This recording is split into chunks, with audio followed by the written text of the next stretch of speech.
Donc, sans plus tarder, Valérie, je vais vous laisser la parole. Je sais que vous souhaitiez échanger avec les participants. Donc, je vous invite à nous partager. Vous avez entendu un petit brin de la conversation de Gilles qui parlait de nous réorganiser à partir des communautés locales. Ce que j'avais entendu de votre bouche lors d'une entrevue avec Alexis. Et c'était assez particulier de vous entendre à ce moment-là parce que le plan était déjà en train de prendre forme et il y avait comme une synchronicité absolument magique là, de vos propos. Donc, sans plus tarder, Valérie Bugeaud, mesdames et messieurs. Merci. Merci beaucoup, Alain. Tout d'abord, je suis très, très enchantée de participer à votre événement et je suis aussi très honorée et très fière. Donc, je suis avec vous avec grand plaisir aujourd'hui. Effectivement, j'ai entendu les derniers moments de l'intervention de Gilles Laporte, avec lequel évidemment je suis absolument d'accord. Tout passe par un réinvestissement du local et en particulier un réinvestissement de chacun dans la vie collective. Vous verrez que je propose moi-même ce genre de solutions et que historiquement, ce sont les solutions qui ont fonctionné évidemment.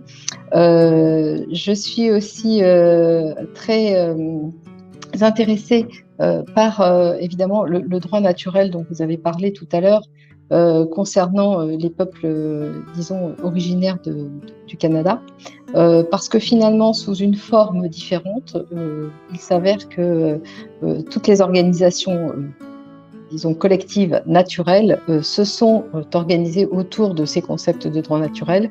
Et vous verrez que c'est aussi autour de ces concepts que la civilisation européenne s'est développée, et en particulier développée à l'initiative de l'Église catholique, même si je sais que certains vont dire, mais vous savez que l'Église catholique d'aujourd'hui n'a pas grand-chose à voir avec celle du Moyen-Âge.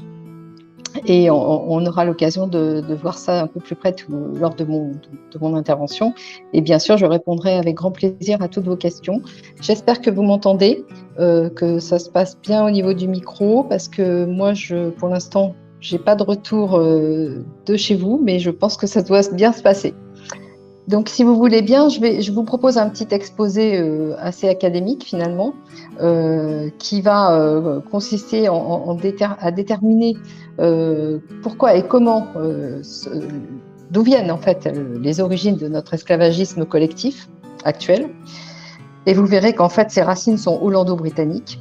Et ensuite, évidemment, dans une deuxième partie, parce qu'il n'y a pas d'analyse qui vaille sans proposition de solution, je vous montrerai les moyens d'un retour à la justice, à la liberté, par la restauration du concept politique d'État que nous avons abandonné depuis fort longtemps. Alors, les origines financières hollando-britanniques, enfin, les origines de l'esclavagisme actuel, vous savez qu'elles sont financières, mais vous ne savez peut-être pas qu'elles sont hollando-britanniques.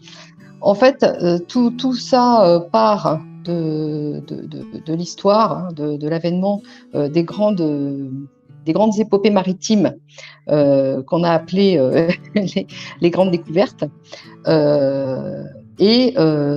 Tout s'est emballé à partir de ce moment-là, à partir du moment où les compagnies des Indes se sont développées, où le parlementarisme dit représentatif s'est imposé comme mode de structuration politique des sociétés. Et je vais vous démontrer dans un premier temps pourquoi le parlementarisme représentatif, dit représentatif, qui ne l'est absolument pas, vous allez le voir tout de suite, en fait réalise l'accaparement juridico-politique de nos sociétés, tout en induisant une irresponsabilité juridique qui est évidemment érigée en dogme libéral. Alors pourquoi la séparation du pouvoir assortie de ce parlementarisme dit représentatif est une imposture? Déjà, il faut savoir que ce parlementarisme n'est pas issu de nulle part. Il vient de ce qu'on appelle le Conseil des barons, de ce que la Magna Carta appelle le Conseil des barons. Et cette Magna Carta a été érigée de façon très impropre en, disons, quintessence de la démocratie. Or, c'est tout à fait faux, puisque la Magna Carta est en réalité une manifestation d'opposition des grands seigneurs féodaux contre le pouvoir central du roi d'Angleterre qui lui représentait la population. Donc c'est une levée, on pourrait dire aujourd'hui par un néologisme, qui ressemble à de la plutocratie.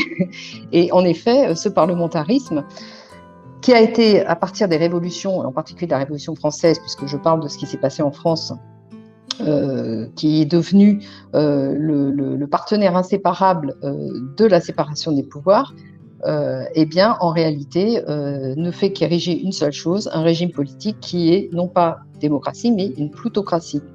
Déjà, il faut comprendre que le pouvoir législatif appartient au parti vainqueur des élections législatives. Donc, vous comprenez bien que c'est un parti qui est à la tête du pouvoir législatif.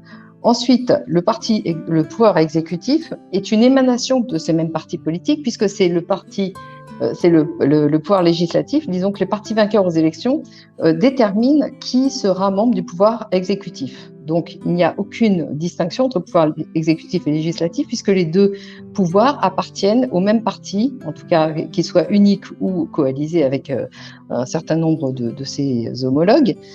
Ce sont eux qui exercent le pouvoir, qui font la loi et qui sont chargés de l'exécuter. Quant au pouvoir judiciaire, il n'a jamais existé parce qu'il est partie prenante du pouvoir exécutif. Autrement dit, que ce soit le siège, c'est-à-dire la magistrature assise, ou le parquet, la magistrature debout, tous les deux sont représentés par un membre du gouvernement, c'est-à-dire du pouvoir exécutif. Donc, le prétendu pouvoir judiciaire n'est pas un pouvoir indépendant, il est partie intégrante du pouvoir exécutif. Donc, cette séparation des pouvoirs n'existe pas. Structurellement, elle n'existe pas.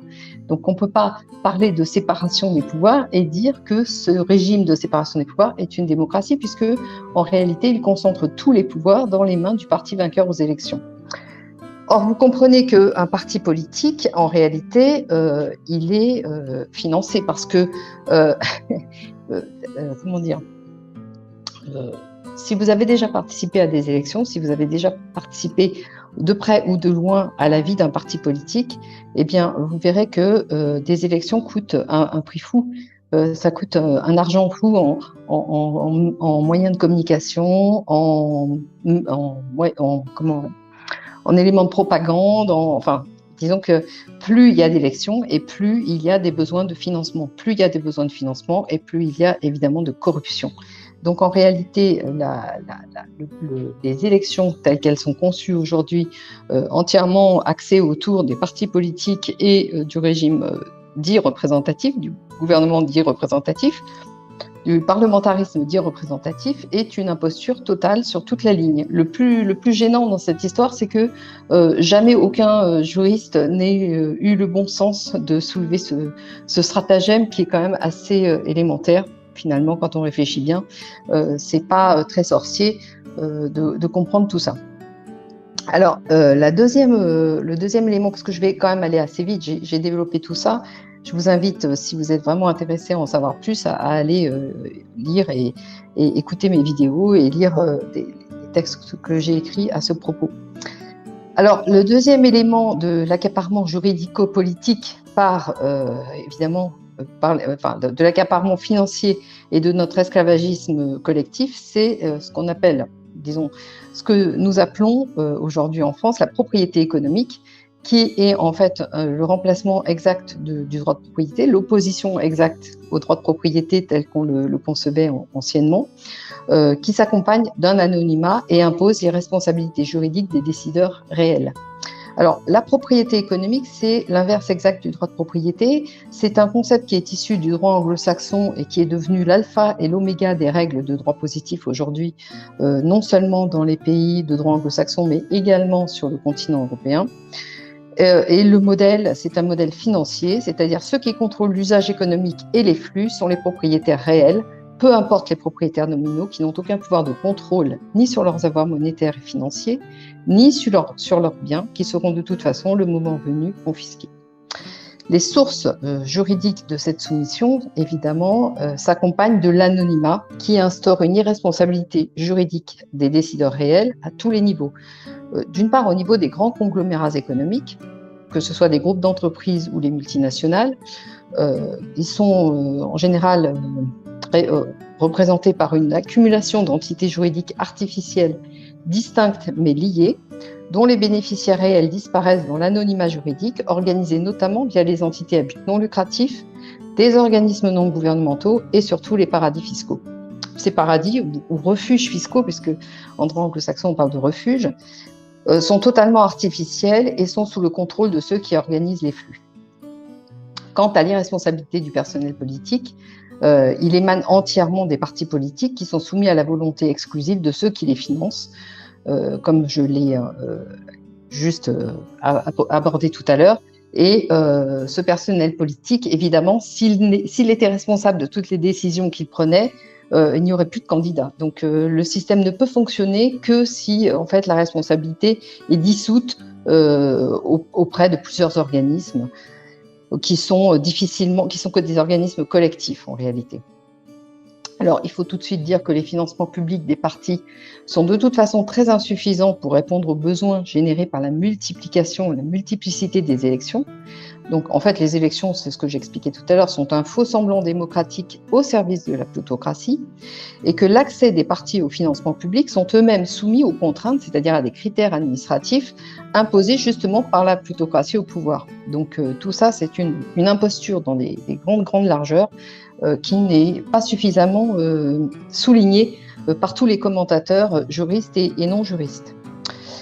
Ensuite, le dernier élément qui marque la soumission absolue des sociétés que nous connaissons à la haute finance coalisée, c'est l'abandon du droit commun qui était de nature civile, en tout cas sur le continent européen qui était de nature civile, au profit du droit commercial.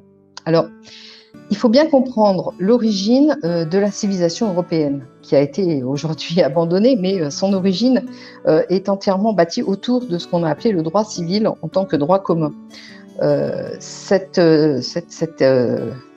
caractéristique d'organisation des sociétés a été peu à peu abandonnée au profit de l'émergence hégémonique des règles du droit maritime et commercial, dont le modèle provient de la BEIC, c'est-à-dire la Compagnie des Indes britannique.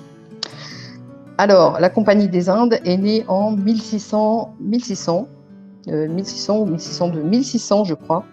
On y reviendra tout à l'heure. Alors, je voulais, concernant le Code civil, on va commencer par le Code civil parce que je vous parle évidemment de France et c'est le sujet que j'ai le plus étudié.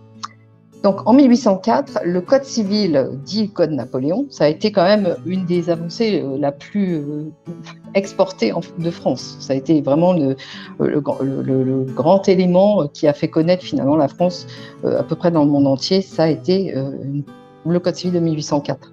Ce Code civil marque à la fois l'apogée et le déclin du droit continental. Pourquoi l'apogée ? Parce qu'il est écrit, il est réalisé sur le modèle de la méthodologie juridique traditionnellement développée au cours du Moyen-Âge, qui était fondée sur la suprématie des règles du droit naturel. Mais il est aussi le déclin définitif de cette méthodologie pour la raison que il s'est accompagné en 1804, après la Révolution française, il s'est accompagné de l'instauration du parlementarisme dit représentatif, dont on en parlait tout à l'heure, et qui instaure une modification fondamentale dans la façon de faire le droit, qui devient maintenant l'apanage des partis, finalement des partis politiques, c'est-à-dire de gens élus, mais qui ne sont plus des spécialistes du droit et qui n'ont plus à cœur les mêmes enjeux de civilisation et les mêmes règles de développement que celles qui avaient lieu auparavant. Alors, le droit naturel, il faut rappeler que la protection de la personne humaine, telle qu'elle avait été développée du temps du droit civil, évidemment, en fait partie, ont été développés par les grands docteurs de l'Église catholique. Au Moyen-Âge, le droit était un véritable art. Il était conçu comme un ensemble de règles cohérentes dont l'objectif était de faciliter la vie en commun en privilégiant la recherche de la vérité et de la responsabilité individuelle.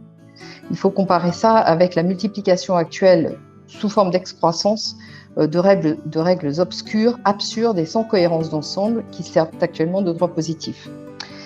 Les règles fondamentales du royaume et le droit des gens ont été des étapes importantes dans la construction juridique appelée état de droit, qui sont des étapes à mi-chemin, et ces étapes ont été à mi-chemin entre le droit naturel et le droit positif.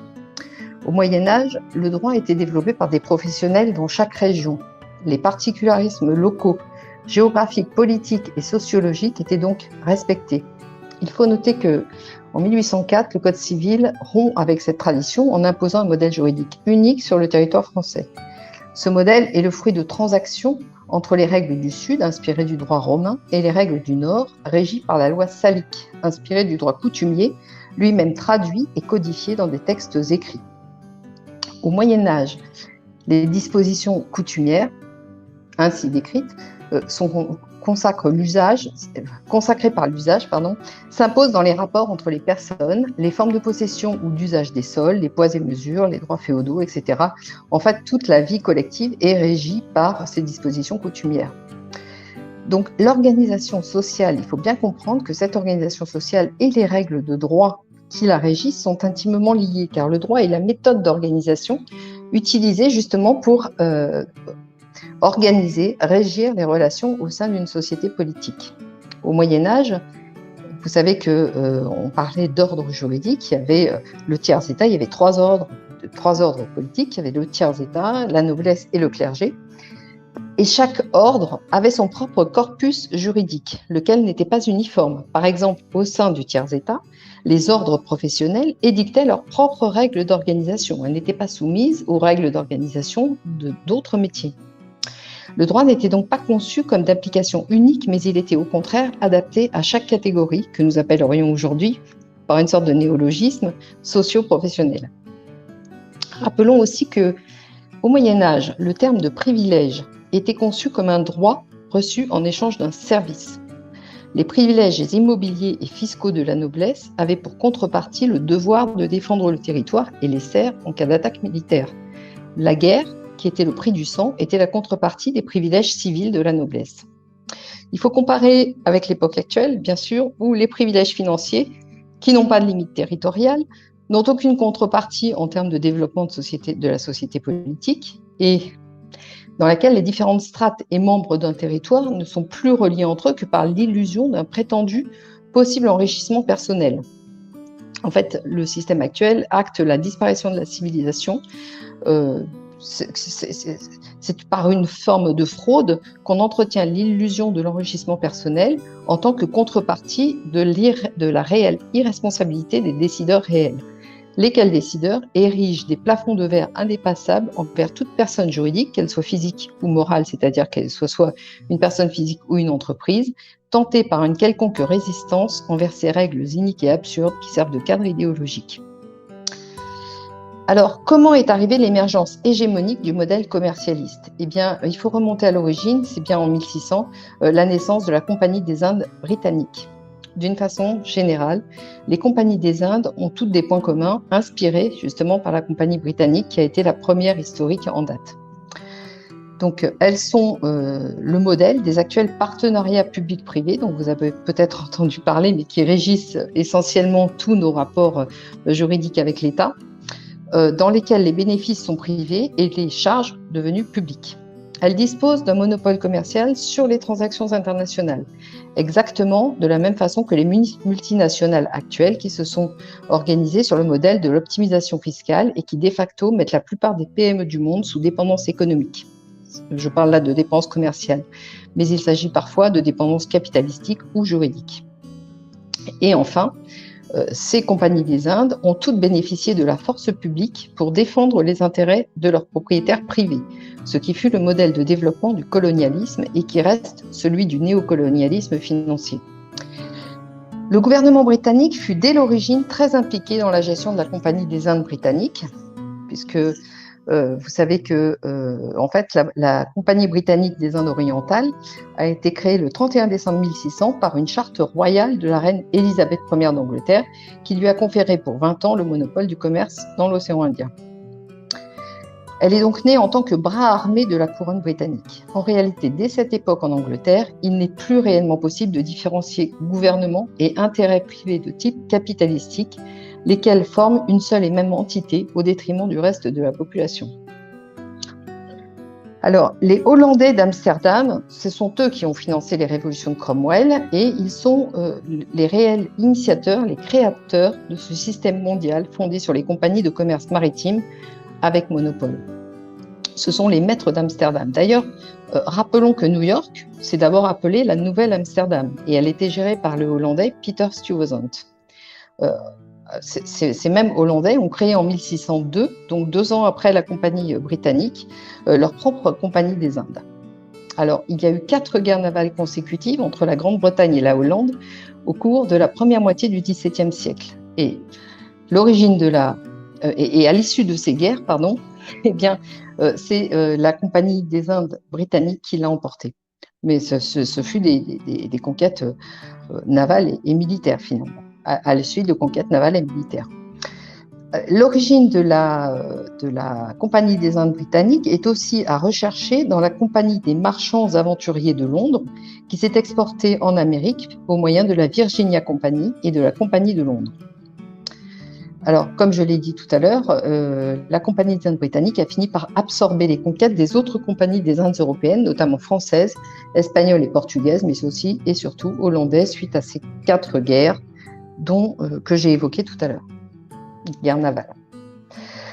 Alors, il faudrait aussi rappeler une petite chose qui est méconnue, c'est que depuis la Tea-révolution américaine en 1773, le drapeau des insurgés, qui est devenu le premier drapeau américain, n'est autre que celui de la Compagnie des Indes remaniée, avec une couronne d'étoiles. Ça vous fait certainement penser, la couronne d'étoiles, à un drapeau connu aujourd'hui, qui est le drapeau de l'Union européenne. Alors, le drapeau des États-Unis, en fait, il provient justement de la Compagnie des Indes, et ce n'est pas un hasard, c'est que cette même révolution américaine, en réalité, a été générée par une crise interne au sein des intérêts privés qui géraient la Compagnie des Indes britanniques. Ceux qui avaient de très riches plantations et intérêts sucriers aux États-Unis, sur le territoire américain, ont vu leur intérêt diverger de ceux de leurs partenaires de la City. Ils avaient donc besoin de faire sécession de la métropole londonienne pour créer leur propre État plus souple avec leurs besoins individuels. La révolution américaine vient donc d'une bagarre, une sorte de divergence d'intérêts au sein de gens qui s'étaient alliés et qui étaient auparavant alliés dans des intérêts liés à la Compagnie des Indes. Et on peut comprendre que ce même type de divergence s'est à nouveau reproduit récemment avec les enjeux sur la monnaie mondiale, et ça a été révélé notamment par le Brexit, donc une scission entre les intérêts divergents, anciennement alliés et devenus divergents au sein des dirigeants financiers, disons, de notre monde occidental. Alors, ces histoires et ces informations, ce déroulement historique est très superficiellement enseigné, voire plutôt pas du tout enseigné, et il faut bien comprendre que c'est normal parce que cette histoire, en fait, cette histoire sur le temps long est liée aux enjeux de pouvoir actuels. Dès l'origine, c'est-à-dire dès le XVIIe siècle, les compagnies des Indes, qu'elles soient hollandaises ou britanniques, ont une vocation prédatrice, parfaitement esclavagiste et génocidaire, comme on le verra par la suite en Inde, notamment pour cette dernière. Mais effectivement, les populations natives d'Amérique l'ont connu aussi. Ce système prend tout son sens et toute sa force avec la création de la première bourse financière internationale, ainsi que du premier modèle de ce qui deviendra une banque centrale, qui a été la Banque d'Amsterdam en 1604, qui a été prolongée en 1694 par la première réelle banque centrale, qui a été la Banque centrale britannique, la Banque centrale d'Angleterre. Alors, aujourd'hui, ce système mondial, en fait, n'est qu'une évolution, l'évolution normale, c'est-à-dire que le gouvernement mondial est une évolution naturelle de ces rapports de force qui se sont installés au XVIIe siècle suite à ces différentes étapes de guerre et de rapports de force entre des puissances financières et des populations qui ne comprenaient pas grand-chose à ce qui leur arrivait. Il faut comprendre que l'Union européenne est une émanation de ces mêmes forces financières opaques et qu'elle a également une vocation hégémonique par construction. Elle ne peut donc se faire que sur la destruction des valeurs juridiques et politiques continentales longtemps portées par la France. Pour revenir à la France, sans vouloir insister trop sur cette période historique, il faut savoir que le moment basculement géopolitique décisif qui a généré ensuite la Révolution française s'est produit sous Louis XV, que les propres financiers allemands, qui étaient en fait derrière tout déjà le pouvoir français, exprimaient eux-mêmes en disant que Louis XV était entièrement manipulé par la Pompadour, qui était finalement une de leurs émanations, qui était disons un relais d'influence de leur pouvoir financier. Et d'ailleurs, sous Louis XV, la cour était dans le même état de débauche que ce que nous connaissons aujourd'hui des mœurs de l'Élysée. Alors, en conclusion, il faut bien comprendre que le nouvel ordre mondial, New World Order, n'est que finalement le succès d'année de ce qui s'est élaboré au XVIIe siècle sous la forme de la Compagnie des Indes britanniques, et que finalement ce système finira comme il a commencé, en débâcle civilisationnel. Alors, quand on a fait cette analyse, et encore une fois, je répète que c'est un bref condensé historique et politique et juridique de tout ce qui s'est passé sur de nombreux siècles, eh bien, on peut apercevoir quels sont les moyens finalement de restaurer le concept politique d'État et de restaurer par la même occasion le concept de justice, de liberté et de démocratie, puisque vous comprenez que ce qu'on appelle démocratie aujourd'hui sont en réalité des plutocraties. Alors la première chose, c'est la nécessité de l'abandon du parlementarisme, qui est antidémocratique par construction, puisqu'il est fondé sur le règne des partis politiques et de l'argent, et représente donc non pas une démocratie, mais une plutocratie. La hiérarchie politique qui émane du parlementarisme dit représentatif relève entièrement de la suprématie de ceux qui détiennent la puissance financière. Elle institue donc cette fameuse plutocratie. Donc ce parlementarisme s'exprime par le biais des partis politiques qui sont les seuls acteurs des élections publiques, et ces acteurs ont besoin d'être financés. Plus il y a d'élections, plus il y a de corruption. Les élections publiques sont en conséquence, par construction, le siège, le moteur, l'origine même de la corruption publique. Ensuite, il faut aussi abandonner deux concepts fondamentaux. Le premier, c'est celui de banque centrale, et le deuxième, celui de monnaie marchandise. Alors, la première, comme je l'ai expliqué dans beaucoup de mes écrits, en fait, le concept de banque centrale est né à l'instigation des banquiers privés et leur prétendue nécessité d'indépendance fut un subterfuge qui a été mis en avant par les banquiers pour déguiser leur prise de pouvoir politique. Quant à la monnaie, elle est propre à chaque société politique. Elle ne peut pas être internationalement mutualisée, car elle est par nature dépendante des contraintes géographiques, sociales, culturelles et économiques propres à chaque État, le terme étant pris au sens de nation autonome. Donc la monnaie, c'est un concept politique et non un bien quelconque qui circulerait sur un marché.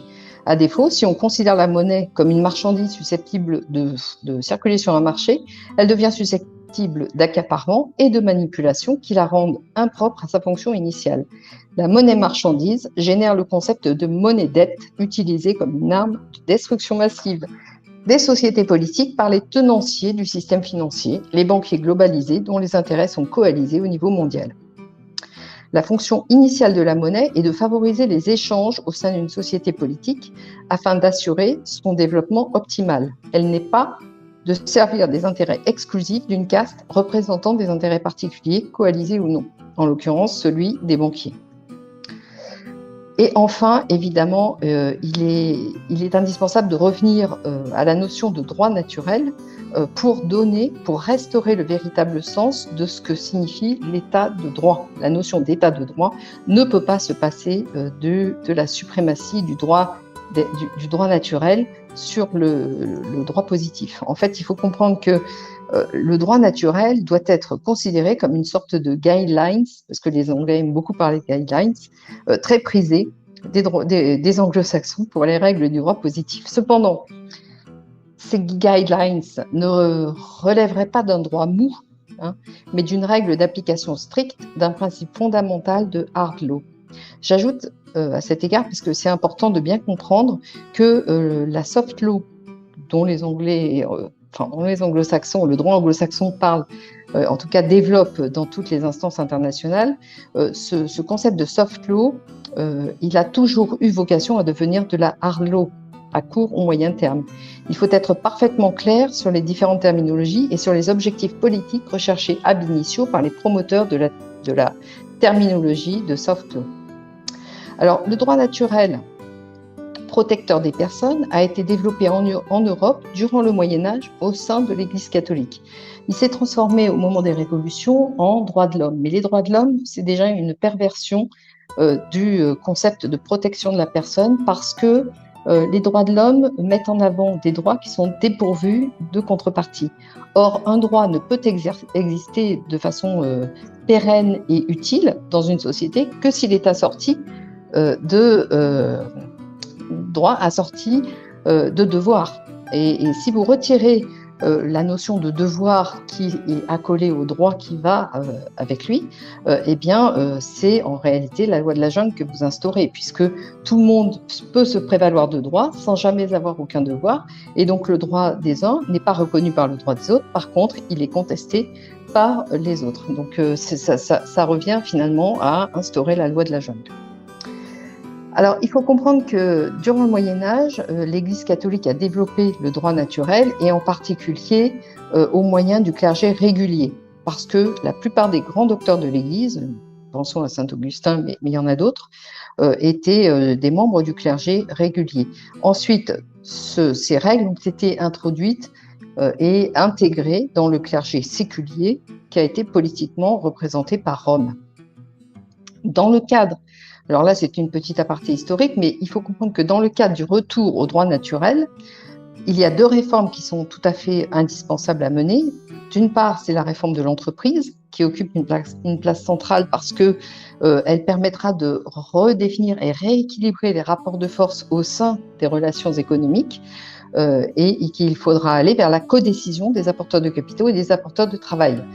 Ça, c'est une réforme qui a été connue en France sous le terme de participation, que j'ai moi-même réélaboré d'un point de vue juridique en 2005, à l'occasion de ma thèse, mais qui est une réforme qui est en fait endémique et qui revient régulièrement parce que c'est le seul moyen de réguler à nouveau les rapports sociaux, les rapports économiques et de réimposer un équilibre des pouvoirs entre les détenteurs de capitaux et les détenteurs de travail.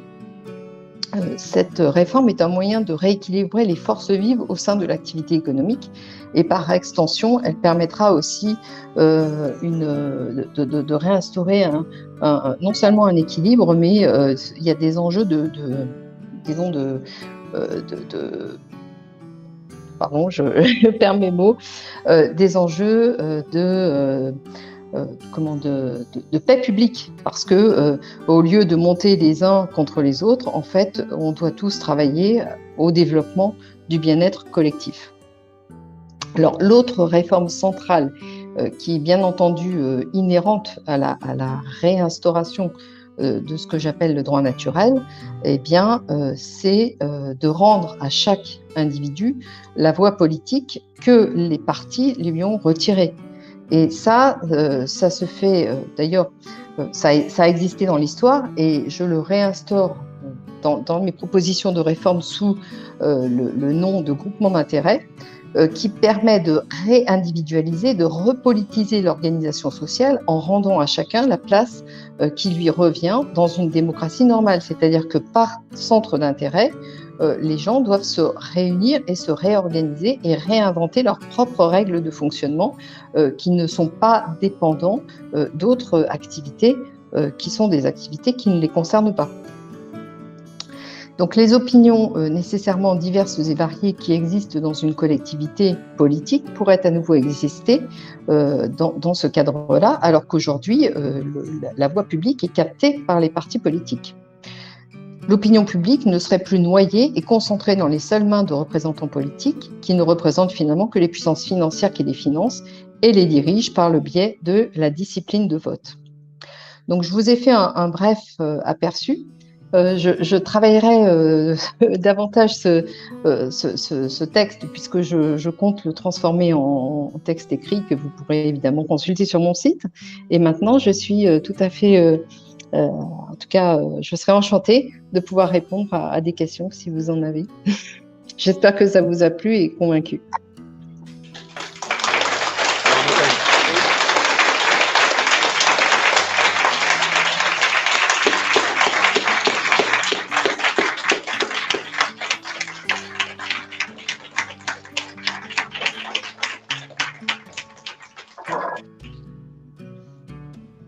Je pense que vous avez entendu, que ça nous a plu, que vous soyez là. Vous avez mentionné à 2 reprises le mot allié et les principes du droit naturel. Lorsque vous avez mentionné le mot, j'étais en train de décrire à un des conseils traditionnels Kanien'kehá:ka parce que c'était l'anniversaire hier de naissance de Stuart Mayo. Et nous, on veut... en fait, le plan veut ramener dans l'espace public le premier traité légal auquel s'était lié la couronne britannique suite à la conquête, qui engageait la couronne à respecter les organisations sociales des autres nations qui partageaient à ce moment-là le territoire. Et j'imagine que vous savez comment leur parole est d'or, les Britanniques. Ils n'ont jamais respecté aucun traité. À peine l'encre séchée, le traité est déjà violé. Ça, c'est historique. Hein. C'est une caractéristique de la couronne britannique. Je partage vos propos. Au moment où j'étais en train d'écrire, vous avez mentionné Stuart Mayo, qui est un des représentants des quelques conseils traditionnels qui vivent encore la Grande Loi de la Paix, mentionne souvent qu'il se cherche des alliés. Il ne se cherche pas des amis, mais bien des alliés, parce qu'il a une personnalité dérangeante, des propos qu'il tient, et plusieurs personnes remettent en question sa personnalité. Mais c'est sûr qu'ils ont été sont profondément convaincus que de tout ce qu'on a amené de l'Europe, nos ancêtres, tout ce qu'on a amené de leur bagage de connaissances, il y a beaucoup de corruption, il y a une façon de voir les choses qui est complètement différente, alors qu'eux, ils vivaient vraiment dans le respect des lois naturelles. Et la Grande Loi de la Paix, c'est vraiment une loi qui est en concordance avec les lois naturelles. Et c'est pourquoi nous, on s'en inspire. On veut vraiment que les gens s'approprient, qu'ils essaient de mieux comprendre toute la portée de ramener cette loi-là dans l'espace public. Alors, encore une fois, au nom de tout le monde, je vous remercie. Donc, je remercie encore une fois Valérie d'avoir pris le temps. Et si vous voulez être une alliée du plan à partir de la France, on va vous accueillir avec grand plaisir. Avec plaisir. Ça me paraît d'autant plus naturel que, en fait, ce que j'en ai compris, hein, parce que je ne sais peut-être pas tout, mais ce que j'en ai compris correspond au-delà d'un formalisme qui est propre à chaque culture, à des réalités profondes qui sont tout à fait similaires sur tous les continents et dans toutes les sociétés qui font civilisation. En revanche, là où il peut y avoir des divergences, c'est sur, vous savez, organiser l'infiniment petit et l'infiniment grand sont deux choses différentes qui nécessitent parfois des aménagements qui s'éloignent, disons, des structures fondamentales qui ont été développées à l'origine. Et ça, quand vous gérez une communauté de plusieurs millions d'âmes, c'est pas comme de gérer une communauté de quelques centaines d'habitants. Donc il y a des contraintes nécessaires au groupe. En tout cas, plus il y a de monde, plus il y a de concessions à faire sur l'individu au profit du groupe, sans que, évidemment, ce soit trop dégradé et que les droits de l'individu soient dégradés au point où ils ne soient plus respectés. Donc, il y a des tas d'aménagements, et ces aménagements-là sont liés justement à la culture, à la politique locale, à la culture locale, à l'éducation politique locale, et elles ne peuvent pas être identiques sur tous les territoires de la Terre, c'est évident. Merci Valérie. En fait, je me permets rapidement, mais gardez en tête le 13 novembre, juste comme ça. Alors, il y avait quelqu'un derrière, il y avait, je savais pas.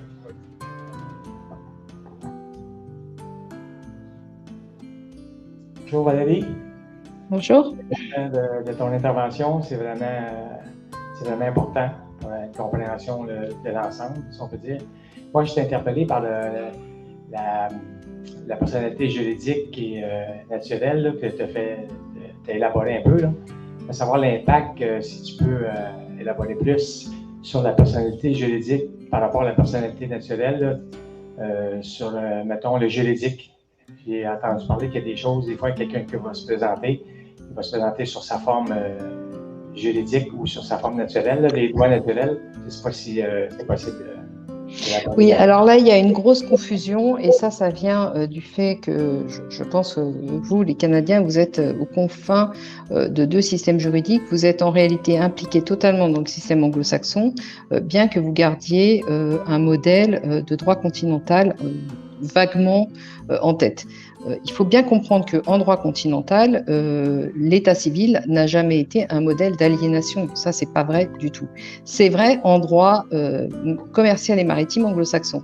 Et c'est à partir du moment où ce droit a commencé à être complètement dévié vers le modèle commercialiste que ce type d'hégémonie juridique s'est imposé à l'individu. Mais il faut comprendre que tout au long du Moyen-Âge, l'état civil n'a jamais été le moyen de domination sur les individus. Ça, c'est quelque chose qui est antinomique avec le droit naturel développé justement tout au long du Moyen-Âge par les fondamentaux du droit naturel développés par les grands docteurs de l'Église. Donc, il y a une incompréhension qui est liée d'une part au fait que pendant l'Empire, et je parle là de l'Empire romain, et là, il faudrait encore préciser, parce que vous savez que l'Empire romain a eu plusieurs périodes. Et avant l'Empire, on parlait de république. Donc, même à cette époque-là, les choses n'ont jamais été aussi uniformes qu'on veut bien croire aujourd'hui. Quant à cette époque-là, elle a été complètement disons, remaniée. Le droit canon n'est pas n'est pas le droit romain de l'Empire romain. Ça a été, le droit canon s'est élaboré autour de grands principes de droit naturel, et à l'occasion de ces grands principes-là, s'est élaborée toute une doctrine de protection de la personne, au contraire. Donc le droit civil a été un moyen d'organisation du collectif, des collectivités, de reconnaissance de l'individu, mais non pas un moyen de l'asservir et de le rendre un bien dans le commerce. Ça, c'est totalement faux. C'est une appréciation erronée de ce que fut le droit continental, de ce que fut le droit sur le continent européen du temps où il a fabriqué une civilisation. Mais évidemment, aujourd'hui, avec l'hégémonie dominante qui s'est imposée, puisque même le droit continental tel que représenté par le Code civil et par le droit français pendant très longtemps, est en train d'être subverti par cette domination financière de type hégémonique. Donc maintenant, on peut arriver à des disons qu'ils ont essayé par différents moyens, ils ont imposé des choses mais qui n'étaient pas d'application effective, mais aujourd'hui on se rend bien compte qu'avec les modifications de l'ADN et par le biais des brevets qu'ils veulent déposer et qu'ils veulent en fait prendre possession, disons, juridique, prendre un droit de propriété sur des individus modifiés. Mais là, on est dans un autre domaine. On n'est plus dans le droit continental, on n'est plus dans le droit qui a fait la civilisation européenne. J'espère que je me fais comprendre, mais n'hésitez pas à m'interpeller plus avant sur les points que vous ne comprendriez pas. On a fait, en fait, le droit a été subverti. Je peux pas vous dire ça plus simplement. Le droit a été subverti, mais ça ne signifie pas qu'il est subverti dès l'origine, qu'il est falsifié dès l'origine. Le droit ne s'est pas développé et l'état civil ne s'est pas développé sur le continent européen pour l'aliénation de l'individu. Ça, c'est totalement faux. Qui a le micro? Alors, Madame Bugeaud, bonjour.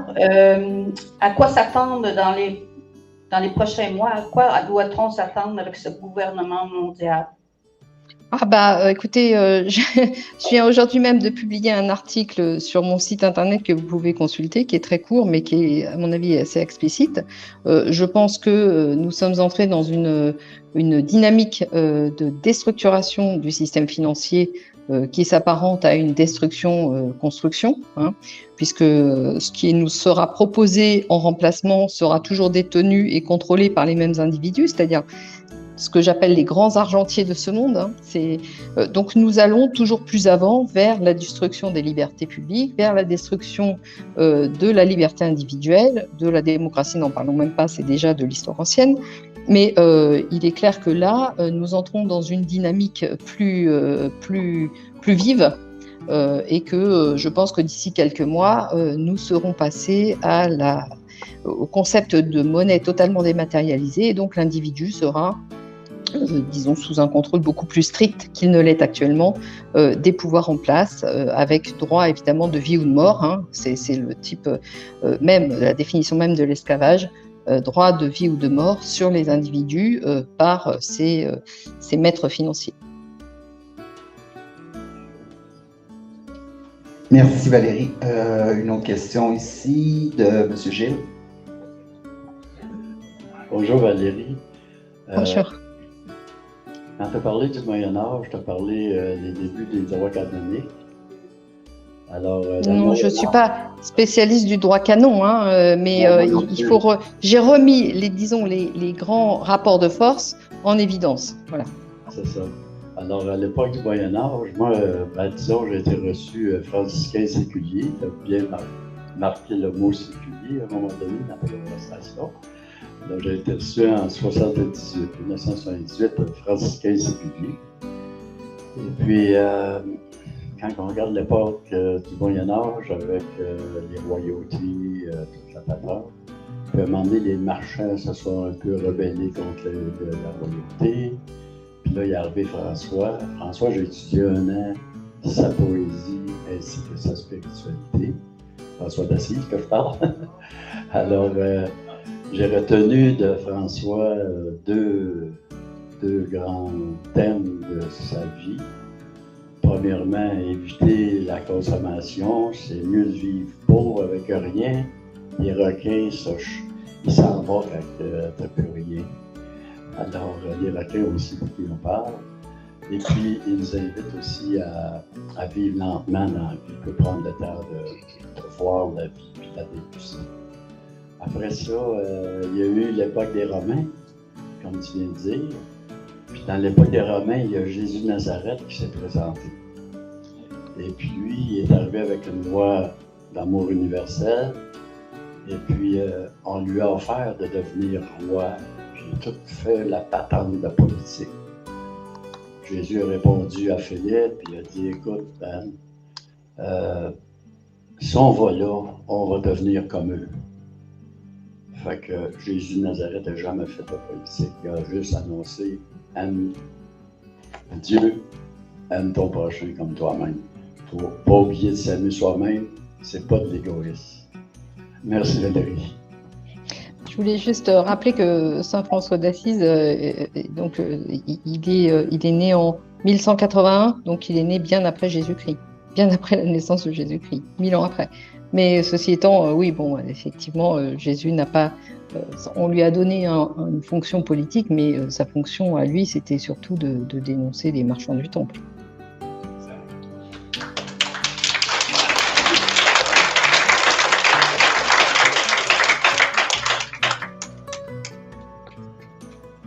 Merci Valérie. En fait, c'est Alain qui a demandé la parole.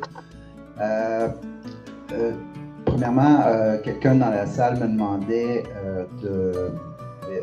soulignait que peut-être vous n'aviez pas répondu à la question bâtir tous ensemble un nouveau toit, une vraie démocratie pour nos enfants.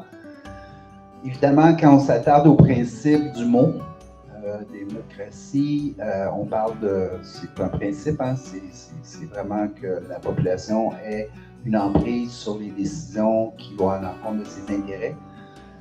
Maintenant, nous, je pense qu'on va assez facilement bâtir un consensus autour de la sociocratie, une façon de nous organiser collectivement dans l'esprit des cercles de parole sur l'établissement de consensus plutôt que le vote. Donc, on essaie vraiment de s'abstraire de ce mot-là parce que quand on vote, automatiquement, on s'intéresse beaucoup plus à ceux qui sont pour que ceux qui sont contre, alors que nous, on est dans une perspective inverse.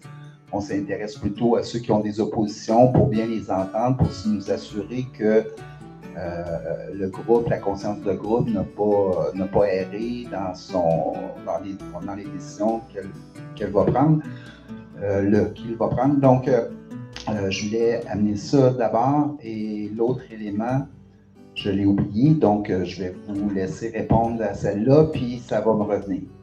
Alors, la sociocratie, c'est une modalité finalement de communication au sein d'un groupe qui est tout à fait adaptée finalement à une réorganisation politique dans le cadre que je propose, c'est-à-dire celui des groupements d'intérêt. C'est-à-dire que ça permettrait, si cette sociocratie était mise en œuvre correctement, aux groupements d'intérêt de s'organiser selon une méthode sereine et non pas de lutte de pouvoir permanente entre chacun des participants au groupe ou au groupement.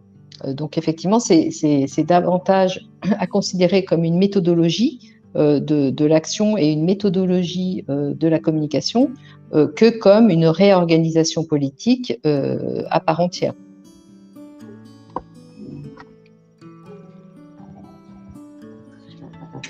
Ma question, moi, elle adresse plutôt, Michel Léon, ma question, elle adresse plutôt la méthode de remplacement, en fait. Les Français, ils ont coupé la tête du roi, ils ont fait un break reset et ils ont implanté un nouveau système républicain. Bon, financiariste. Hein? Pardon? Financiariste. Oui. Républicain qui n'a rien à voir avec la chose publique. Donc, c'est un modèle plutocratique de domination financière. Là encore, j'insiste beaucoup parce que si on qualifie mal les choses, on se condamne à l'impuissance politique. Donc, il faut bien comprendre que les républiques dans lesquelles nous vivons n'ont rien à voir avec la chose commune, la chose publique, ont tout à voir avec l'intérêt coalisé, l'intérêt supérieur coalisé des banquiers. Parce que ce sont eux qui sont en arrière-cour et qui tirent les ficelles du commerce, de la bourgeoisie commerçante qui est devenue bourgeoisie industrielle et qui est aujourd'hui devenue bourgeoisie financiarisée. On est d'accord là-dessus.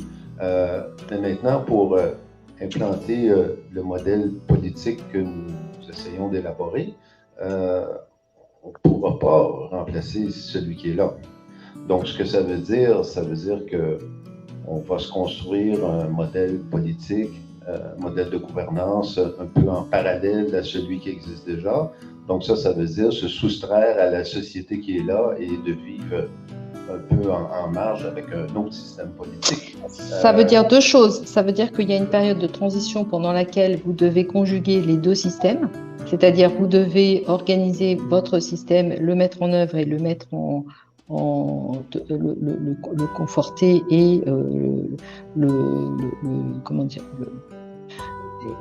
contrarier, enfin le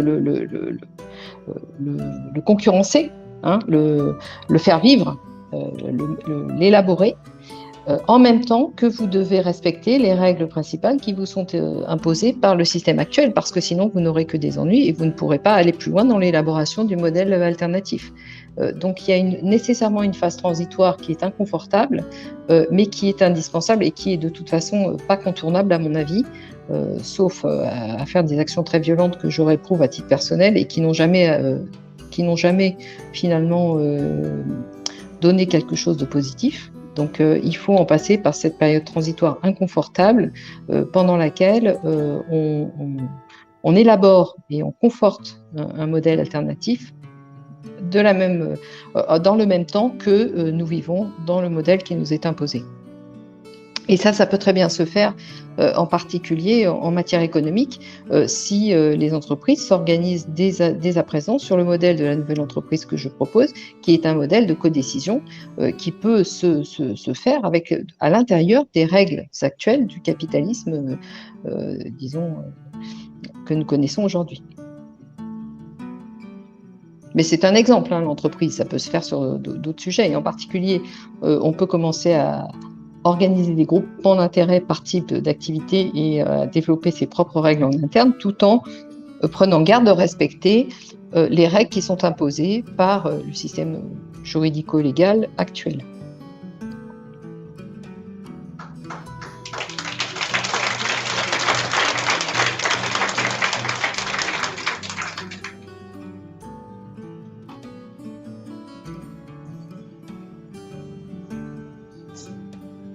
Est-ce que ça fonctionne? OK, bon. Alors, moi, c'est Naëlle. Bonjour. Bonjour. Moi, j'avais une question. Vous parliez de la loi naturelle qui devrait être fondamentale avant toute autre loi. Je me demandais, quand on a eu des contraventions qu'on va en cours, est-ce que c'est plausible de se baser sur cette loi-là pour défendre... Non, mais soyons bien clairs, la loi naturelle aujourd'hui n'est pas une réalité juridique. Elle n'existe pas, il faut l'élaborer, il faut la réélaborer, il faut en retrouver, en redéterminer les grands contours, la réinventer dans le sens où il faut la formaliser. Elle n'est pas formalisée aujourd'hui, donc vous ne pouvez pas vous prévaloir de quelque chose qui n'existe pas. Il faut qu'elle soit, au moins que ces grands principes soient clarifiés et élaborés pour s'en prévaloir. Or, aujourd'hui, on est très très loin des lois naturelles, je vous le dis tout de suite, en droit positif. Je pense que vous en êtes rendu compte du reste. Je pense que personne ne peut l'ignorer. Je comprends, c'est que ça devrait être, mais ce n'est plus. Ah, absolument, c'est exactement ça. Mais c'est à nous justement de revivifier ces principes qui ont existé dans l'histoire. Ils n'ont pas toujours disparu. Enfin, ils ont disparu dans les périodes sombres d'une hégémonie et d'un impérialisme, mais ils n'ont pas disparu en soi. Je veux dire, il y a eu des périodes de l'histoire qui ont vécu ces principes. Donc, il suffit juste de les retrouver, de les réintroduire dans notre histoire politique, mais sans plus et ni plus ni moins finalement. Okay. Alors, les réintroduire en cours, c'est comme un peu risqué que ce ne soit pas entendu finalement. Non, ça c'est pas possible. Les cours se fondent sur le droit positif et le droit positif ne reflète en aucune façon le droit naturel actuellement. C'est même l'opposé. Le droit positif reflète l'hégémonie financière, ne reflète rien de plus. Une deuxième question que j'avais, c'est tout à l'heure, Robert a posé une question par rapport à l'identité naturelle, l'identité juridique. Ce que j'ai compris de votre réponse, je ne sais pas si j'ai bien compris, puis ça m'interpelle. Est-ce que ça veut dire que, moi j'entends depuis 1 an et demi qu'à la naissance, quand ils nous donnent un numéro de social, puis tout ça, on perd notre individualité, on devient comme une genre de propriété de l'État. Vous dites que c'est pas vrai? Alors, je dis qu'en droit anglo-saxon, c'est sans doute vrai. Je ne sais pas, je n'ai jamais vécu, moi, sous l'empire du droit anglo-saxon. Je suis née sous l'empire du droit continental et je peux vous dire qu'en droit continental, ce n'était pas vrai. Ce n'est pas vrai. Aujourd'hui, les choses sont en train clairement d'évoluer puisque, d'une part, le droit continental est en train de disparaître définitivement et d'autre part, via les modifications génétiques, ces individus, ces dominants financiers ont très clairement en tête de prendre possession du vivant par le biais des brevets déposés, de modification du naturel.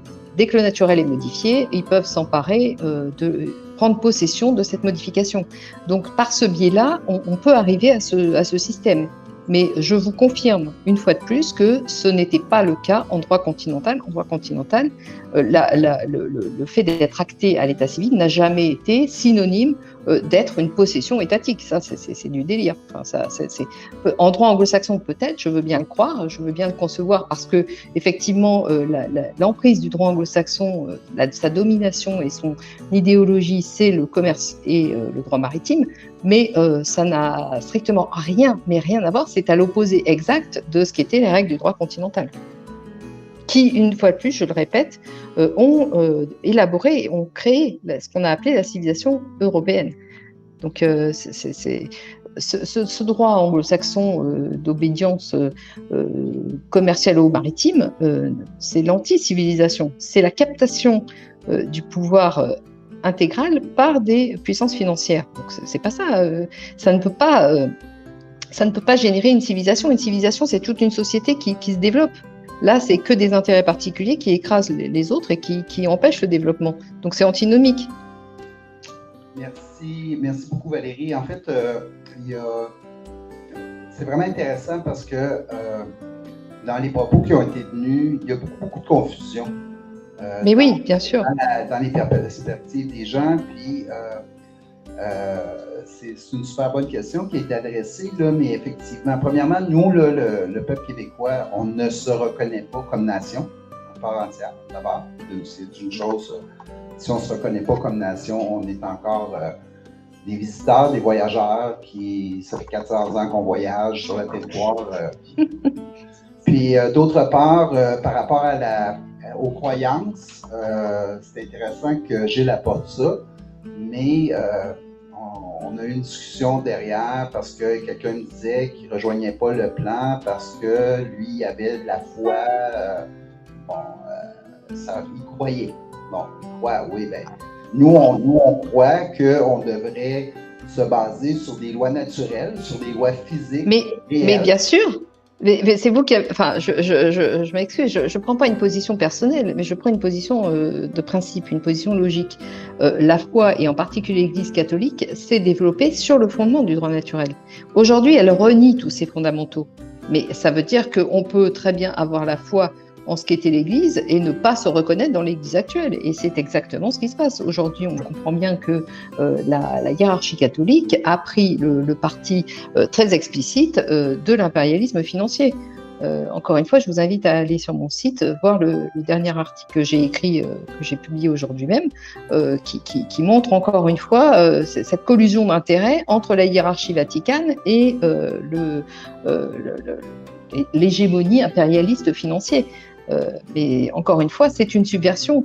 Cette subversion, je la date parce qu'il faut toujours formaliser les choses, mais évidemment, on peut remonter au XIXe siècle et aussi à la Révolution française, qui a été un tournant majeur dans le rapport de force entre le pouvoir politique, le pouvoir temporel et le pouvoir spirituel, représenté par l'Église catholique à l'époque. Mais plus proche de nous, disons que les accords du Latran ont été un moment de perversion majeure de l'influence spirituelle par le pouvoir temporel, étant donné que l'Église s'est vue investie d'une fonction finalement financière, quasi exclusivement.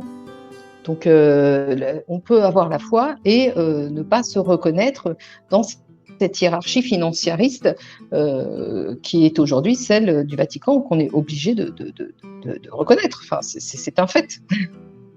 Oui. Vous savez que l'IOR, la Banque du Vatican, c'est une des banques les plus opaques du monde. C'est le trou noir de la finance. Avec les paradis fiscaux, on est là dans le trou noir total de la finance. J'ai pu partager rapidement que si j'avais grandi dans un milieu familial harmonieux, probablement que j'aurais pris un peu un chemin comme le vôtre, j'aurais développé mon instruction, mes connaissances de façon plus adéquate. Je salue toutes les connaissances que vous avez. Et là, malheureusement, je n'avais pas réussi à poser ma question. Puis j'ai perdu un peu le fil de votre intervention. Où je m'en allais, en fait, c'était que, oui, bien sûr, tout le monde a le droit de croire en quoi il veut, mais je ne pense pas qu'on puisse bâtir une organisation sociale sur des croyances.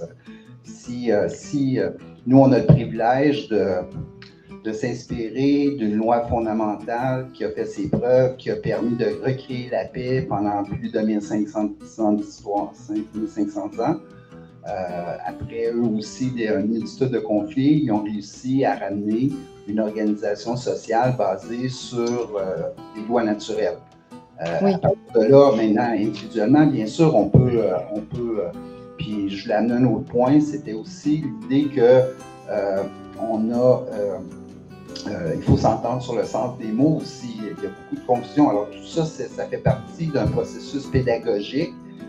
Quand je parlais de notre invitation à devenir une alliée avec nous, toutes vos connaissances, nous, on a aussi, à travers la démarche qu'on veut entreprendre, il y a une pédagogie qui doit être, les médias traditionnels ne partagent pas. Au début de ma vie, moi, il y avait des débats publics, il y avait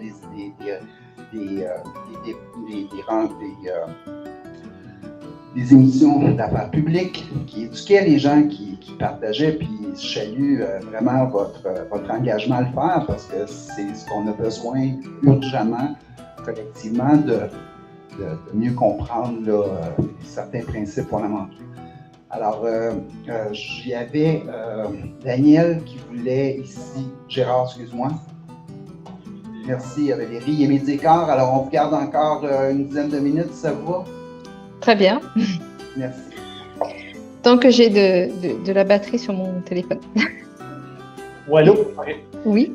Donc, je vais reprendre justement là, où est-ce que Alain voulait nous amener au niveau de la notion de croyance, ce que j'ai entendu de Gilles aussi concernant le message de Jésus. La dame qui posait la question, mais où est-ce qu'on s'en va avec le système actuel? Il y a des réalités, on voit aussi l'ampleur de la menace de la bête. On peut être très intimidé justement par cette puissance-là qui se dresse devant nous, devant notre humanité. Donc ici, ce qui nous réunit, c'est la bienveillance. Puis, quand on parle de loi universelle, quand j'entends les lois naturelles, mais moi, je vois aussi une universalité. Je vois, comme mettons, le message de Jésus, aime ton prochain comme toi-même. Quoi de plus universel que ça? T'sais, en quelque part, c'est de revenir à la base, de revenir à une simplicité de pensée et d'agir. Et je pense que là-dessus, on ne doit pas exclure la notion ou la portion spirituelle de quelle que soit la démarche qu'on fait, parce qu'on est multidimensionnel, on voit comme la permaculture, qui est un ensemble dans le fond, c'est un système complet. On ne peut pas exclure un élément d'un système, mais simplement revenir à une notion plus universelle. Et non pas tomber dans le piège des religions. Entre autres, que ce que je pense, c'est qu'à quelque part, comme que ça, la catholique s'est accaparé finalement un message, puis ils l'ont transformé ou l'ont adapté à leur intérêt. Mais on a, je pense, nous, notre mission, c'est d'extraire la quintessence de ça et de passer justement sur les lois naturelles et aussi l'universalité. Moi, c'est ce que je retiens de tout ça qui est important d'agir à ce niveau-là. Oui, je suis parfaitement d'accord avec vous, mais il faut quand même garder en tête le principe de base qui est qu'on ne peut pas déculturer des sociétés comme ça de façon brutale. Il faut aussi que les sociétés s'organisent en fonction de leur histoire, de leur culture et de ce qui a fait leur ciment historiquement, de ce qui a fait leur cohésion. Donc, ce que vous dites est parfaitement vrai, j'y adhère complètement, ce qui ne signifie pas que chacun ne peut pas s'organiser en fonction du type de croyance qu'ils ont élaboré historiquement. Mais il faut comprendre qu'à la base de ces croyances est toujours finalement le droit naturel et qui est le socle fondamental qui relie toute l'humanité. Ça, c'est la vérité.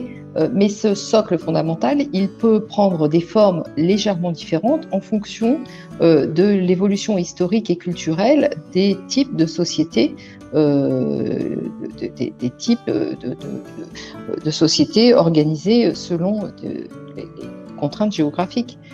Donc ça, je pense qu'on ne peut pas en faire non plus complètement, on ne peut pas l'exclure parce que sinon ça créera à nouveau des tensions et le but sera non seulement pas atteint, mais surtout générera l'objectif inverse de celui qui était recherché. Donc la paix sociale, ça passe aussi par le respect de l'histoire des populations et des territoires. À mon avis, hein, je vous donne mon avis. Après, tout est discutable, hein. Et puis, ça dépend aussi de la volonté des gens. Mais je pense qu'aujourd'hui, on est dans une époque où les gens veulent en découdre. On est dans un contexte violent de destruction et on n'est pas encore arrivé. Les gens ne sont pas repus de destruction. On n'est pas encore arrivé à l'époque où finalement on aura la sagesse d'élaborer une loi fondamentale telle que certaines tribus indiennes avaient élaboré. Et je pense qu'ils n'avaient pu élaborer ces lois que suite à de très violentes guerres et de très violentes époques de destruction. Je crois que malheureusement, c'est le cycle de destruction, de création, c'est le cycle de l'histoire de la vie. Je peux me tromper, hein. Encore une fois, je vous donne mon avis, mais c'est tout. Bonjour Valérie, mon nom est Yvan. Je vous écoutais tantôt traiter de l'émergence de la...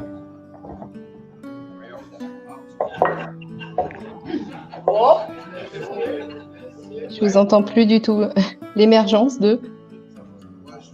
Je m'excuse Valérie, je m'excuse, mais il y a des protocoles, il y a des gens qui ont demandé la parole, puis là, il y a quelqu'un qui a pris le micro, puis je suis certain qu'il comprend. Alors, j'ai le bâton de parole, alors je vais parler. Madame Valérie, alors j'apprécie énormément vos connaissances et moi je crois qu'avec vos connaissances, si vous pouviez, parce que vous parliez de, on ne peut pas, comment vous avez dit ça, donc déculturer. Alors moi je pense que ceux qui sont à la tête actuellement, ils nous ont déculturés assez vite et ils ont tout pris les moyens. Et je pense que votre premier ministre, il y a un très grand lien avec le nôtre. On dirait qu'il copie votre premier ministre. Hein, c'est ça? Oui, mais c'est des clones. Hein. Ce sont des clones. Votre premier ministre et notre président sont des clones. Ce sont des émanations du pouvoir financier global. Exact. Mais nous autres, on les appelle les trous de cul. Voilà, c'est une autre façon de voir les choses, mais qui correspond à peu près à la même réalité. Je suis d'accord avec vous. Alors, moi, j'aimerais savoir si, dans votre connaissance, votre sagesse, si vous pouvez sortir des lois que vous avez pris connaissance et qui pourraient nous aider justement à faciliter le chemin. Alors, moi, je me dis, et quoi d'autre est possible et quoi d'autre pourrait être plus simple? Et, parce que moi, je pense que le cerveau est rejoint avec des questions. Alors, posons-nous les bonnes questions pour dépasser. Parce que l'image qui me venait, moi, j'ai une maîtrise en théologie, okay, mais tout au niveau du cœur. Et je me dis, j'ai l'impression là qu'on est dans une arène et puis que, tu sais, les chrétiens sont dans l'arène puis avec les lions. En tout cas, actuellement, là, on a une gang de lions, il n'y en a pas juste un dans l'arène. Bon. Alors, comment qu'on va sortir de cette arène-là d'une façon honorable? On veut bien être bienveillant, mais à un moment donné, la bonté atteint ses limites, puis on vient de l'atteindre, la limite. Alors, on veut bien être bienveillant, mais comment être conscient et être d'une façon juste, mais efficace et rapide. Parce que là, vous savez, c'est l'histoire. Je m'excuse, je vous coupe parce que j'ai peur de ne plus avoir de batterie. Donc, je crois avoir compris votre question et je me permets de vous couper parce que sinon, je crois que vous n'allez plus m'entendre du tout. Donc, ce que vous dites, c'est exactement la problématique d'une stratégie sur un champ de bataille militaire. C'est-à-dire que vous pouvez avoir des développements tactiques et des développements stratégiques. Vous n'aurez jamais de développement gagnant tant que vous n'avez pas de stratégie de long terme. Or, justement, tout mon travail a été d'élaborer une stratégie de fond de façon à pouvoir réorganiser les sociétés et à ce qu'elles puissent avoir les moyens utiles de défense dans le cadre de l'arène face aux lions. Et ça, je vous invite à aller voir mon site internet qui s'appelle revoludroit.fr parce que c'est toute la réorganisation de la société autour des groupements d'intérêt. Et ces groupements d'intérêt peuvent être développés n'importe où dans le monde. C'est pas seulement franco-français. Oui, bien sûr, parce que je suis française et que j'ai élaboré ça avec toute notre histoire. Mais je dirais que ça peut être mise en œuvre avec tout type de culture, en réélaborant, en s'habituant à réélaborer ses propres règles de développement. Et donc, ça consiste à s'organiser en entité au sein de l'arène pour pouvoir affronter le lion. Certains l'attirent dans un angle pendant que le groupe d'à côté l'attaque sur les flancs. Vous voyez, je donne un exemple d'arène puisque c'est le terme que vous avez utilisé, mais l'idée, c'est vous ne pourrez jamais être efficace et utile tant que vous n'aurez pas une vue d'ensemble de l'organisation. Si vous avez une vue d'ensemble de l'organisation, que vous avez un but à atteindre, vous développez tout un tas de tactiques sur le terrain pour aboutir à votre objectif. Et votre objectif sera beaucoup plus facilement atteignable que si vous ne savez pas où vous allez. Vous comprenez ce que j'essaye de vous dire. Moi, je vous invite à aller voir mon site parce que non pas parce que c'est moi qui l'ai développé, mais c'est parce que en fait, c'est le résultat de toutes ces analyses et de toute cette évolution historique et d'un retour finalement à la source de l'organisation des territoires et des individus. Et c'est simplement dans ce cadre-là que je vous invite à aller le voir et à adapter en fonction de vos territoires et de vos besoins, de bien comprendre l'idée sous-jacente qui est celle de réinventer finalement la voie publique pour l'imposer dans l'arène qui est aujourd'hui une arène financière. Valérie, on vous garde au maximum de votre temps. J'invite tout le monde à la remercier maintenant parce qu'on va la perdre avec son téléphone. J'ai très peu de... Oui, je sais, c'est pour ça. Alors, je redonne la parole et on vous garde jusqu'à temps qu'on vous perde, qu'on finisse. La parole est à Normand.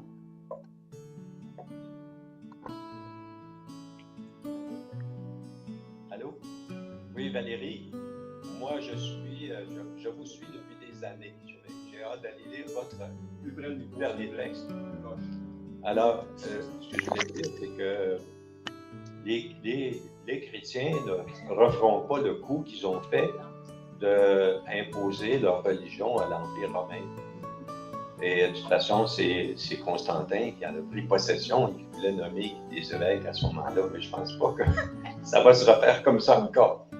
Mais là, vous avez dit, c'est sûr que la violence n'a jamais donné rien. Je ne pense pas que ce soit vrai, que ça n'a jamais rien donné. À notre époque, on ne pourra pas continuer à vivre sous l'emprise de cette oligarchie financière encore trop longtemps parce que je pense qu'on va tous devenir des robots. Enfin, je ne sais pas combien va rester de gens de nous, puisqu'on est en train de viser à réduire la population mondiale, jusqu'à quel point et à quelle vitesse ça va se faire. Alors, nécessairement, il va falloir qu'il se passe quelque chose. Je pense que les nations veulent se libérer, mais chacune des nations ne se libéreront pas toute seule. Il va falloir que ce soit un mouvement d'ensemble. Il va falloir qu'il y ait des alliés. Il faut qu'on aille vers l'effondrement. Et ma question, c'est, Valérie, à l'instant, est-ce que l'affrontement, par exemple, avec la Russie actuellement, est-ce que c'est pas quelque chose qui pourrait aider à aller vers cet effondrement? C'est-à-dire que vous voyez ça du Canada, enfin du Québec, mais de France, je vous assure qu'un affrontement avec la Russie n'est pas tellement quelque chose de très positif à souhaiter. Parce qu'on est quand même, le champ de bataille est quand même nettement plus proche. Et un affrontement avec la Russie signifie une destruction radicale des territoires. Il faut quand même se rendre compte de ce que ça signifie. Donc non, effectivement, un affrontement entre blocs n'est pas souhaitable. Définitivement pas souhaitable parce que c'est, quelque part, c'est jouer à la roulette russe la survie de l'humanité. Donc je ne peux pas envisager ça comme ça. Maintenant, ce que je voulais dire, c'est que effectivement, eux veulent notre mort. Donc, nous sommes effectivement dans le cadre de l'arène que la dame précédemment disait, enfin décrivait. Donc, il est clair qu'eux veulent notre mort, donc on est attaqué, et il faut apprendre à se défendre. Quand je dis que la violence n'a jamais rien donné de positif, c'est si vous n'avez pas de stratégie, la violence est inutile et elle se retourne contre vous. Si vous avez une stratégie, vous pouvez envisager certaines violences dans le cadre tactique, mais il ne faut pas que ce soit la seule méthode systémique de défense, parce que ça peut être un des moyens d'aboutir à votre résultat, mais ça ne peut en aucune façon être un objectif en soi, la violence. Est-ce que vous comprenez la différence? Je ne nie pas que dans le cadre d'un objectif à poursuivre, certains moments ne peuvent pas être violents, mais on est là dans la tactique, mais d'un point de vue stratégique, la violence ne peut jamais être l'objectif à atteindre. Parce que c'est la destruction, la violence, c'est la fin.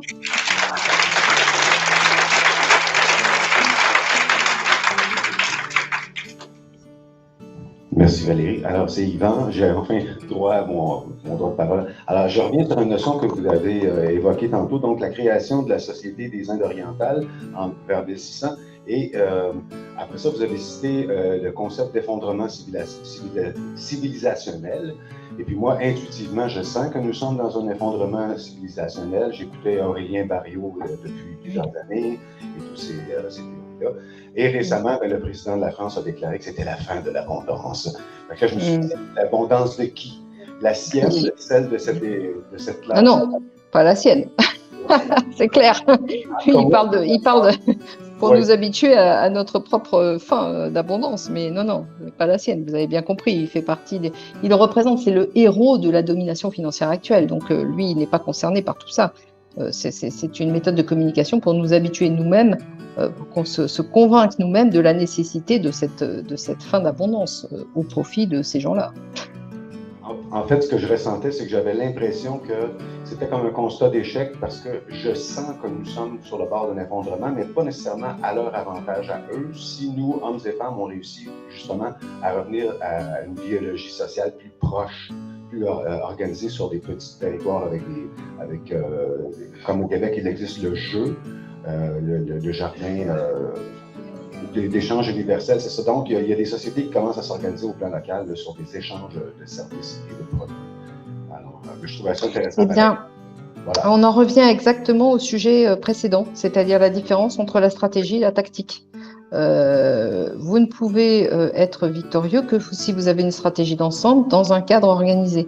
Et ce cadre organisé, en toute modestie, je vous invite à aller voir ce que je propose parce que je pense que ça tient vraiment la route et c'est finalement le résultat de toute l'histoire de l'humanité. Enfin, c'est pas moi qui ai inventé ça. Ça a fonctionné. Toutes les sociétés qui ont fonctionné sur ce type de modèle, décentralisé et avec des règles qui étaient adaptées aux enjeux en termes économiques, en termes de territoire, etc., etc. Donc, oui, l'effondrement de la société actuelle, oui. Est-ce qu'il est souhaitable? Oui, parce que de toute façon, elle n'est pas gérable en tant que telle. C'est d'ailleurs pour ça qu'ils veulent eux-mêmes la détruire. Elle a atteint ses limites de fonctionnement, et en particulier dans le domaine financier. Mais ceci ne pourra se faire dans un sens souhaitable que si nous reprenons la main, que si nous reprenons le gouvernail. Vous comprenez? Si vous tuez le capitaine du navire et que vous ne reprenez pas le gouvernail en main, vous allez mourir sur un récif, vous allez vous écraser. Donc il ne suffit pas d'attendre l'effondrement actuel, il faut aussi savoir vers quoi, comment on peut reprendre en main notre destin collectif. C'est exactement la différence entre la stratégie et la tactique que j'évoquais tout à l'heure. Alain m'informe que je vais être le dernier intervenant et on en profite tous aussi pour vous remercier beaucoup.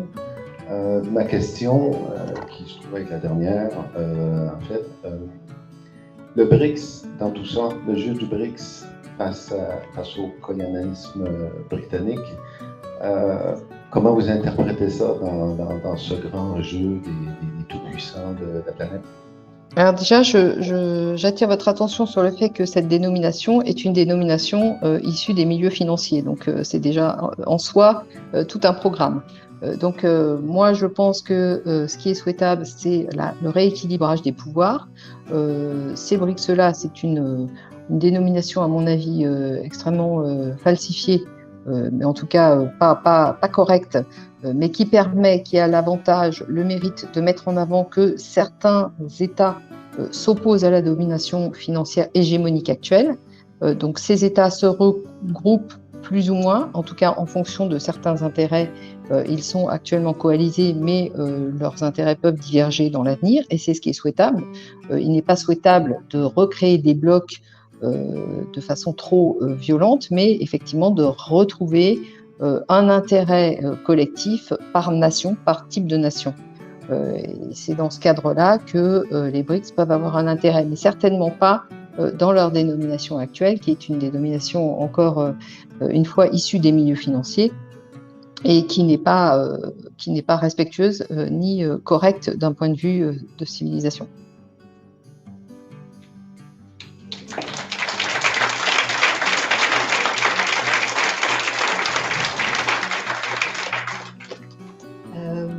Moi, je m'appelle Yasmina, puis je suis française. Et moi, je trouve que on m'a demandé de faire un petit discours de 2 secondes là, de clôture. Moi, je peux vous dire que j'aime bien ce que vous avez présenté dans le sens de l'universalité, parce que moi, cette conférence aujourd'hui, en tant qu'immigrant qui a immigré au Québec, eh ben, ça m'a permis de comprendre beaucoup de choses. Et puis, je crois que ça m'aide encore plus à m'intégrer et à vouloir m'impliquer avec le plan. Je ne sais pas comment encore tout à fait, là, il va falloir me guider, mais je dirais aussi à mon compère français là à côté, combien c'était en effet très important d'avoir une vue d'ensemble, de pouvoir aussi être soutenu dans cette mise en place parallèle, éventuellement. Je pense que c'est une mise en place parallèle, on ne peut pas tout acheter là.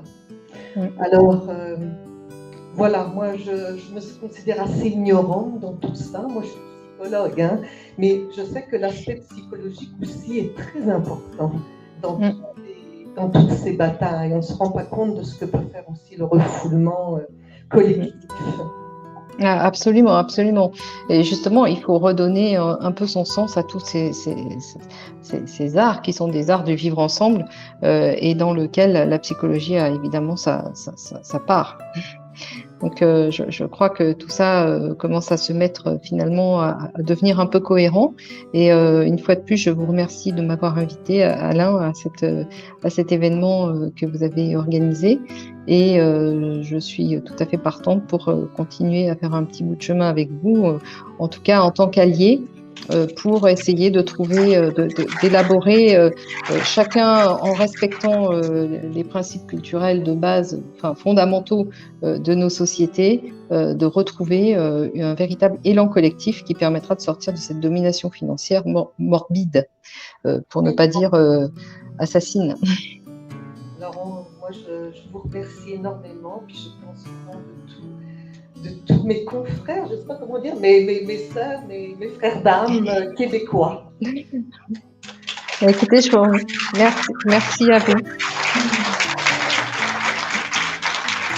Salut, à bientôt Valérie, merci une fois, merci. Merci pour tout, et puis si je peux me permettre, Alain, de vous demander de me transférer le lien de votre... de cet événement, que je puisse moi-même le faire circuler de mon côté. Non, vous ne pouvez pas vous permettre. C'est interdit. Bonne journée. Bonne journée à vous et je vous remercie encore beaucoup pour tout. Au revoir.